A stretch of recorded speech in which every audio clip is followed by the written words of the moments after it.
Hello everyone, আসসালামু আলাইকুম। তিশাস রেসিপির আজকের আয়োজনে সবাইকে ওয়েলকাম। আশা করি সবাই ভালো আছেন।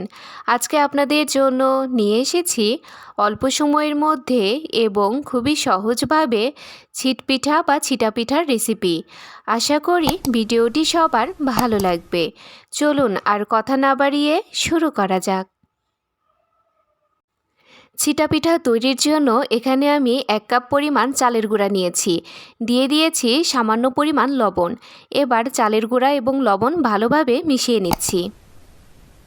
এখন দিয়ে দিচ্ছি ডিমের সাদা অংশ। সব কিছু আমি আবারও ভালোভাবে মিশিয়ে নিচ্ছি। এবার কুসুম গরম পানি অল্প অল্প করে দিয়ে একটা ব্যাটার তৈরি করে নিব। দেখুন, ছিটা পিঠার ব্যাটারটা আমি তৈরি করে নিয়েছি।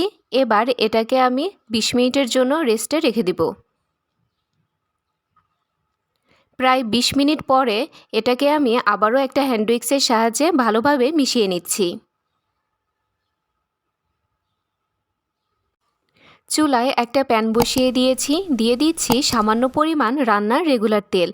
এবার একটা টিস্যুর সাহায্যে চারপাশ থেকে এভাবে মুছে দিচ্ছি।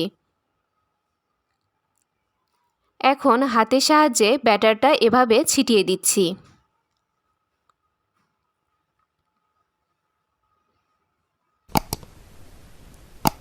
এবার এটাকে ঢাকনা দিয়ে ঢেকে দিচ্ছি। ঢাকনাটা খোলার পরে দেখুন ছিটা পিঠা তৈরি হয়ে গিয়েছে।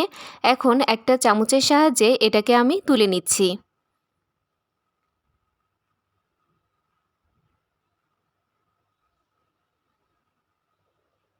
এভাবে আমি সবগুলো পিঠা তৈরি করে নিব। পিঠাটা একটা পাত্রে নামিয়ে নিচ্ছি।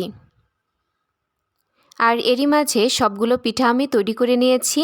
এখান থেকে একটা পিঠা আপনাদের ছিঁড়ে দেখাচ্ছি। দেখুন, পিঠাগুলো এমন হবে। তৈরি হয়ে গেল অল্প সময়ের মধ্যে এবং খুবই সহজভাবে ছিটা পিঠার রেসিপি। আপনারা বাসায় অবশ্যই এভাবে বানিয়ে খাবেন এবং খেয়ে কেমন লেগেছে আমাকে কমেন্ট করে জানাবেন। আজকের ভিডিও এই পর্যন্তই। সবাই ভালো থাকবেন, সুস্থ থাকবেন এবং অবশ্যই আমার চ্যানেলটা সাবস্ক্রাইব করে আমার পাশে থাকবেন। আল্লাহ হাফেজ।